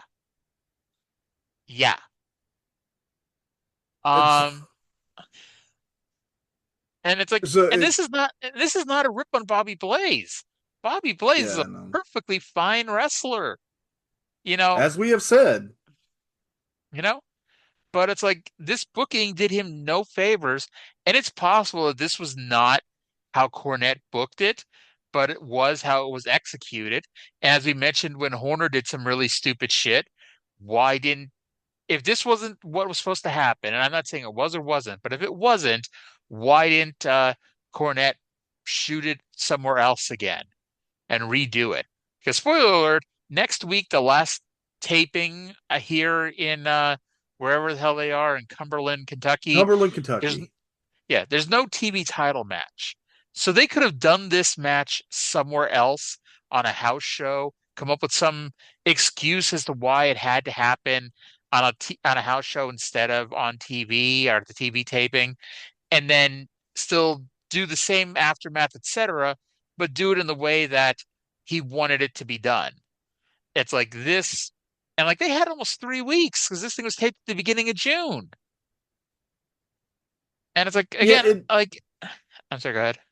It would not have been that hard to, you could tweak this just a little bit and it would have been really good. Because, all you need, and I don't know exactly, but you need some babyface to distract the Dirty White Boy and cause him to miss the headbutt. And then you do the finish exactly like you did it, but then instead of Dirty White Boy commencing to kill Bobby Blaze, he's got the bigger enemy to go after, and so Bobby Blaze could just hit the floor and escape with his check and at least get, at least he's not immediately. See, here's the thing. Dirty White Boy got all of his heat back and then some Bobby Blaze looked like a sack of shit. And then, you know, spoiler alert for something announced next week. They're going to have a match in every part of Summer Blast. So they're going to have 7 matches. Would you like me to read you the results of those 7 matches? I bet I can guess. I'm guessing the Dirty White Boy beat Bobby Blaze. The Dirty In White Boy Hazard, beat Bobby Kentucky, Blaze. in Fleming Neon, The Dirty White Boy beat Bobby Blaze. in Beckley, The Dirty White Boy beat Bobby Blaze. in Everts, The Dirty White Boy beat Bobby Blaze. in Knoxville, The Dirty White Boy beat Bobby Blaze. and in Johnson City. And And that's 6. So I'm guessing that the last one. Where's the last one? Williamsburg, Kentucky. um actually the Williamsburg, Kentucky, that's actually a TV taping. Oh, or are they even going to wrestle on that one? That's I try to avoid the results of the TV taping, so I don't know. yeah. But so yeah, at least at the 6 official Summer Blast shows, Dirty White Boy beats Bobby Blaze in the opener every single night. In fact, the first one in Hazard, Kentucky, it's listed that he TKO'd Bobby Blaze, as opposed to the others where he just beat him. I have a question that's unrelated to anything else because we never Hmm. do that on this show. What is the difference between a KO and a TKO? I mean, I know what it is in boxing. In boxing, it's when you get knocked down for the third time, and so the referee stops the fight. Maybe that's what it is. The referee stopped the fight. Whereas in a knockout, like you have a 10 count or you have some sort of countdown or whatever. Yeah. Usually I consider a knockout to be a 10 count, like in a last man standing match. And Yeah. anything that's just anything where the referee stops the match, but it's not that, it's just a referee stop. And I don't know what would constitute a TKO. I did like, and I think if I ever started a wrestling company, some of the verbiage I would still when I went through my MMA phase like a little over a decade ago, I saw a couple of where like when somebody went unconscious in a submission hold, it was called a Hmm. technical submission, and I thought that was Yeah. cool because like I mean technically they submitted to unconsciousness. Hmm. I so when you said you went through an MMA phase, like how often were you watching the shows? Like were you watching pretty There much every show or there was a period of about probably less than 2 years. It is roughly the time frame would be from the first Anderson Silva Chael Sonnen fight to the second Anderson Silva Chael Sonnen fight. Whatever length of time that was, I watched pretty much every UFC, and I was even watching like WEC and Strikeforce. so my MMA phase, it's not quite that.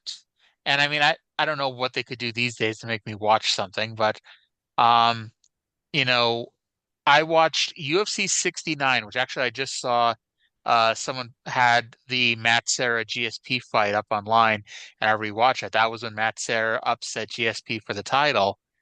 But other than that, it's like I watched the Brock fights.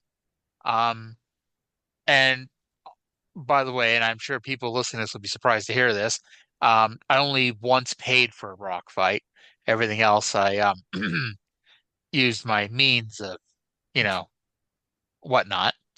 Um, I watched the Brock fights. I recorded the UFC 91 with Couture versus Lesnar and lent it to a friend who they did commercials for UFC 92, and my friend was like, "So you're gonna buy that?"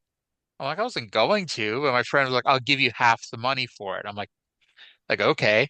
So UFC 92, I bought, and it was like it wasn't Anderson Silva, it was Rashad Evans versus Forrest Griffin, I think.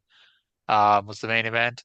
But after that, I torrented every Brock fight and every Ronda Rousey fight. And I went to a UFC that with Chael Sonnen versus somebody in Boston, which was like Chael's last win. Um, And then I bought the first UFC pay-per-view with Punk on it Yeah. when he fought what's his name, Mickey Gall. The last MMA show that I would have watched would have been the first Punk fight because I had a friend who was a big Punk fan, and we went to a sports bar and watched the show. And then he left after the Punk fight, and I stayed and what I think it was Cain Velasquez and Fabricio Verdum. Uh, that at least wasn't the main event. And I think was very I I forget who he fought, but the main event had Stipe Miocic, Oh, and I okay, only it remember was yeah, maybe was it Fabricio Verdum and Stipe Miocic? possibly, but I only remember it because like the crowd was chanting for Stipe, and it sounded like they were saying Steve Bay, which is the only reason why I remember that. He related to Michael Bay. There you go. Um, And I don't remember the timelines, but when Bellator was doing like those random ass fights that they would put on, like I think they had Hoist Gracie versus Ken Shamrock one time, Kimbo versus Dada 5000. I watched those. I only Yeah. watched those fights, by the way. I didn't watch like the rest of the show because that's the thing too. It's like I liked it enough to watch certain people. I didn't like them enough to watch entire shows. Well, I And admit I was mixing up two different fights. The semi-main was Fabricio Verdum and Travis Brown, and the main event was Stipe Miocic and Alistair Overeem. was it? Okay. I mean, I believe you. Um, I was when I went to that UFC show in Boston, it was the first FS it was the day that FS1 became a thing because like wasn't it the Speed Channel before that or whatever? But it was the UFC Yeah. show in Boston the day that FS1 became a thing, and like I was there early. I was there for the 4:30 prelims.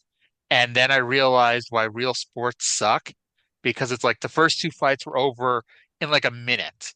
And then there was like a 45-minute delay until the next fight. And the problem was they didn't tell us like how long it would be till the next fight. So we're just sitting there waiting and waiting and waiting and waiting until they eventually put up the graphic for the next fight. And it Uh, kind of continued in a similar vein the rest of the night. I was like, okay, real sports suck. yeah, I never went to an MMA card. I'm not surprised it was like that. I mean, like it was kind of fun when there was actual fighting happening, but it's like there was so much fucking downtime, it was killing me. Speaking of killing me, we're gonna get a promo of Dirty White Boy where unfortunately Mr. Ron Wright has nothing to say. We're here now, of course, with the legendary Ron Wright. Roger, the did Dirty you White. see that? I saw it. Did you take a good look at that? I saw That damn referee gave me a 2 count and said it was a 3. My shoulder was up. There's no way on the face of God's green earth that that worthless piece of garbage can even carry my wrestling bag. And now they're saying that he beat me. It's a bunch of crock. You know it. Everybody that's seen it knows my shoulder was up. But let me tell you something, Bobby Blaze. Do you realize what you're dealing with? I don't think so, boy. I don't know if you're even still alive, if you can walk, if you can crawl. But let me tell you something, punk. I ever catch you around the wrestling ring again, I swear to God, I'll stick this chain straight down your stinking throat because you're nothing happening individual. You're nothing happening that will never be. Bobby Blaze, if you can hear me, or if they tape this and they show it back to you, do yourself a big favor, punk. Get out of the wrestling profession, because if I ever see you again, it's going to be my pleasure. Fans of Dirty White Boy, and he is really upset. That's going to do it for this week. We'll see you next week. All right, so it was a load of crap that Bobby Blaze beat Dirty White Boy. And I the thing is like and I forgot to mention this earlier when you mentioned they should have had somebody come out and distract White Boy. Everybody was already like taken. Like I mean, I Yeah. guess the like the top babyface that wasn't involved in something that he could have then had a series of matches at Summer Blast with was Horner, and that's a retread of something we've already seen. So my main takeaway is that the Dirty White Boy is a great promo, and I don't know if it Yeah. ever happens, and I don't necessarily want you to tell me, but I Mhm. really I want to see Dirty White Boy as a baby face. I bet that would be interesting. And I still think uh, I still think that my idea of doing a double turn with Dirty White Boy and Tim Horner and putting Tim Horner with Mr. Ron Wright would have been fucking money. we're actually 4 months away from my favorite moment in Smoky Mountain Wrestling, and it does Oh, involve the Dirty White Boy and Mr. Ron Wright. can't wait to find out what it is. And actually, in some small way, this show is like step one. Oh, It's like it's a little bit of a stretch, but you could, when everything happens, you could look back at this episode as step one. yeah. So But honestly, I I I came into this not really knowing anything. Like as far as like the entire run of Smoky Mountain Wrestling, I yeah, knew roughly like when the Bullet Bob and Cornette feud started, and then I kind of know that like a year from now the Thrill Seekers are gonna come in. That's all I really know. it's So not I even a still year, because I don't yeah. not even a year. They're going to be here in February. Okay, yeah, a year from when I from when I started. Oh, okay. But yeah, Yeah. we've still got the Thrill Seekers, the Gangstas. Um, I keep mentioning it, but yeah, the Gangstas go out and make white people mad. And New Jack went out and made white people mad. Um, I I'm not saying that I condone everything that he ever did, but I have a certain respect for New Jack. he is far more talented than he will ever get the credit for. Yes, Yeah. that is a valid assessment. So we're 74 down, 126 to go. Like it sounds like an impossible number, like especially when I was at like episode 10 and like 10 down, 190 to go. It's like we're getting a lot closer to especially 100 than we were to, to zero. Um, so before we wrap things up on this episode and it reaches 2 hours, let's tell you what else is happening in the world of wrestling. The big news this week, and you'll get to this soon enough, WCW is on fire and not in the good way. So the headline story this week, Booker T and Stevie Ray were minutes away from walking through the curtain for their WCW debut as the Posse, coming to the ring in chains and shackles, led to the ring by Colonel Robert Parker, when Eric Bischoff, who had been told the idea of the gimmick but wasn't told exactly what it all was, ixnayed it. Like this, like people want to say, "Oh, the NWO and Hogan's heel turn was the smartest thing Eric Bischoff ever did." No, ixnaying this gimmick was the smartest thing Eric Bischoff ever did. And instead, Booker and Stevie debuted as Shy Town Heat.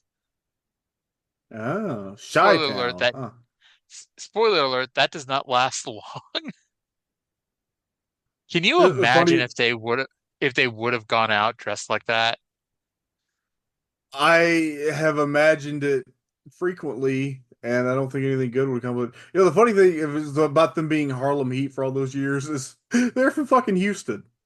Yeah, and like honestly, like I remember taking a bus through New York City and we were going through Harlem and we drove by 110th Street and Oh, I'm like, hey, it's Booker T and Stevie Ray.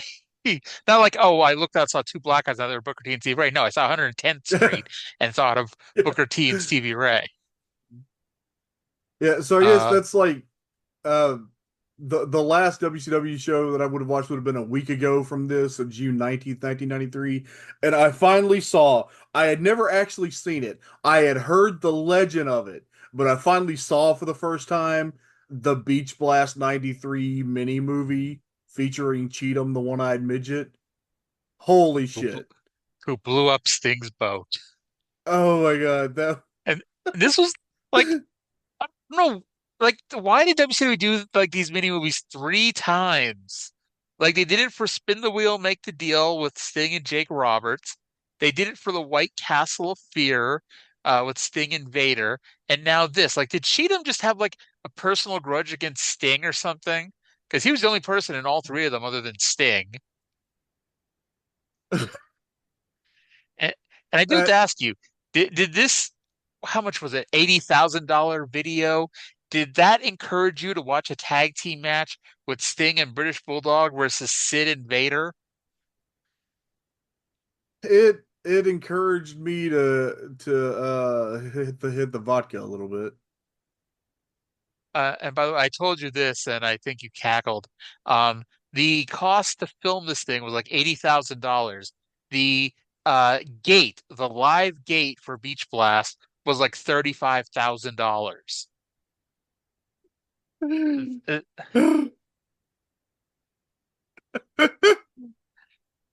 You got to spend money to make money, I guess.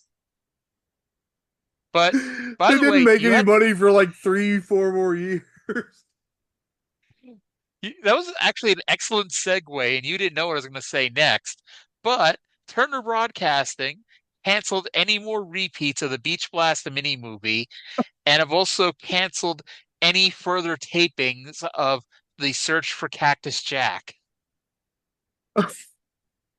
So somebody within Oh Turner Broadcasting has common sense.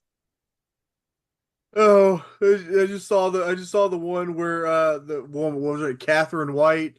She goes Yes. to allegedly Cactus Jack's house, and they hired an actress to play Mick's wife because Mick's actual wife was deemed too hot for him. Which, according to Mick's first book, that really upset Colette too. I was like, they would not let her play because they felt that she was too attractive to be married to Mick Foley. As a man who married above my level, I get it. So if you became a wrestler and we did a concussion angle with you where you became a sailor, you wouldn't want us to cast like a dumpy looking woman to be your wife. I don't want to go to Cleveland. I've been there. And it was all right. But yeah, I was happy to get out of there alive. Um, I I just like why is it when like they can't think of anything to do with somebody, they become a sailor? Like Mike Rotundo became the captain of the boat. Cactus Jack became a sailor. Like, what the hell, dudes? There's nothing else you could come up with these guys. Paul Burchill became a pirate. Paul Burchill. They said Virgil. I'm like, when did Virgil become a pirate? Okay, Virgil would have been a fantastic pirate. Virgil Virgil would have played it up to the T. And like Paul Burchill did a fantastic job. It's too bad Vince had no idea what Pirates of the Caribbean was. But like Virgil like would have been the greatest pirate of all time. Do you think do you think Virgil and George Weingroff ever whipped him out to see whose was bigger? I think they were both defeated by Too Cold Scorpio. Um, all What right, do you I'm sorry. so it was a bad weekend to be a heel in WCW or a top heel because Barry Windham, Paul Orndorff, and Vader were all unable to wrestle at house shows due to injury, and they were replaced by, in order, Barry Windham was replaced by Lord Steven Regal. It's like, okay, like Okay. it's still Mr. Regal new, but it's still like, okay, He got replaced by Mr. Regal. Okay, that sounds good. Paul Orndorff was replaced by Dirty Dick Slater. It's like Okay. that's still a good, trade-off. Yeah. It's not perfect, but and you got to tell me if this person's even in WCW at this point, or they actually flew this man in. Vader, the WCW World Heavyweight Champion. And I want you to think of like everybody in WCW at this point. You're watching Saturday night. So you have an idea of who's on the roster and who's not on the roster. Uh-huh. Vader was unable to wrestle, and he was replaced in the main event of house shows that they expected people to pay to go see by Big Sky. Oh, yes, he is in the company at this time. He is. He does Would not you belong pay in to? any main events. You wouldn't pay to watch him versus the British Bulldog?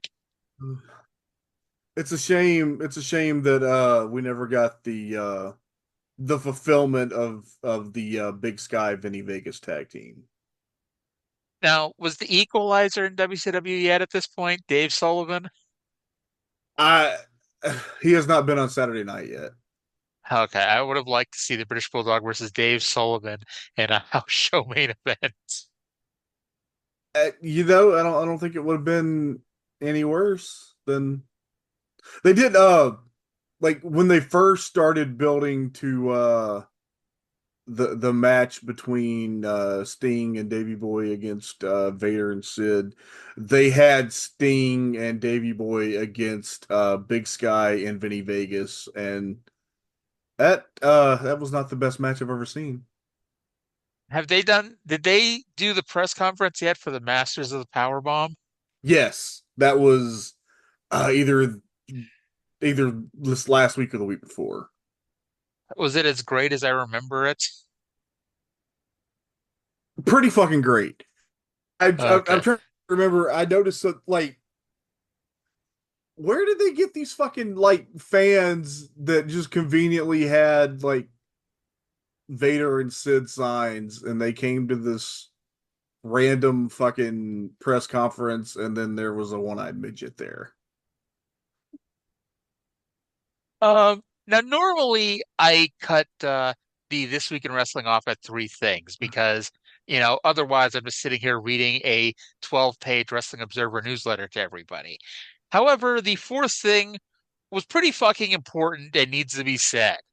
Hulk Hogan has officially given notice that he's leaving the WWF, with his only remaining bookings being a European tour in a month against Yokozuna.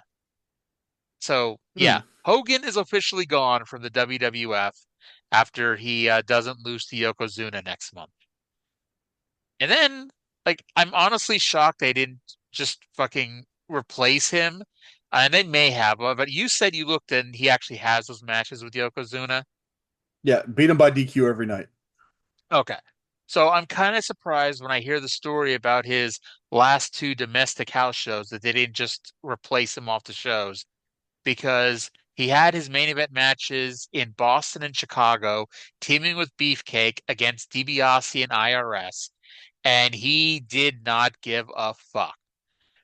In Chicago, he didn't even bother to pin Ted DiBiase to win the match. He called Horace Grant of the Chicago Bulls, an NBA player, into the ring to pin Ted DiBiase for him. And then if that's not good enough, in Boston the next night, while they're getting the heat on Brutus Beefcake, he gets off the apron and has a casual conversation with some fans at ringside. I actually did read about that in the Wrestling Observer yearbook, sort of breakdown of the Hogan year. Yeah. So yeah, Yeah. he does the European tour against Yokozuna, and then I think in September he does two more shots with New Japan, where I think one he and Muda wrestle the Hellraisers, and then the other one he beats. He beat the Great Muda in a singles match at Wrestling Dontaku in May, and in September I think he beats Keiji Muto in a singles match, and then the January 4th Tokyo Dome show, he beats Tatsumi Fujinami, and that is his last match until he comes to WCW next July. Yeah. All right. So that is going to bring us to the end of this week's show. What a Um, fucking disaster of a show. Trey, I heard you have another podcast. I do. Thank you for bringing that up. Yeah, go to ohmygodcast.com and it'll take you to the landing page where you can download that. I need to actually look and see if it's like been distributed to the other services because Anchor was doing that and then it changed over to Spotify for podcast, and I'm not sure if it's distributing like it was. So look at that. But if you go to the URL, it will redirect you to the page and see if all of my listeners like if they each tell two friends, and then those friends each tell two friends, and then those friends each tell two friends, we'd be in double digits. Hmm. So go check out the Oh My God cast, which, by the way, is not a German podcast at all. Go check that out.